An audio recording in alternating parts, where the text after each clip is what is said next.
ত্রিপুরা প্রদেশ Congress committee নবগঠিত হয়েছে। নবগঠিত কমিটির এটা বর্ধিত সভা। এই সভায় কংগ্রেস কার্যকরী কমিটির যারা পদাধিকারী সদস্য এবং আমাদের শাখা বিভাগ অন্যান্য সেল সমস্ত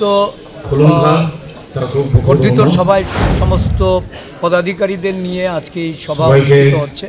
এই সভায় দলীয় কর্মসূচি রূপায়ণ এবং আগামী লোকসভা নির্বাচনকে সামনে রেখে লোকসভার যে প্রস্তুতি, এই প্রস্তুতিকে সামনে রেখেই আলোচনা হয়েছে।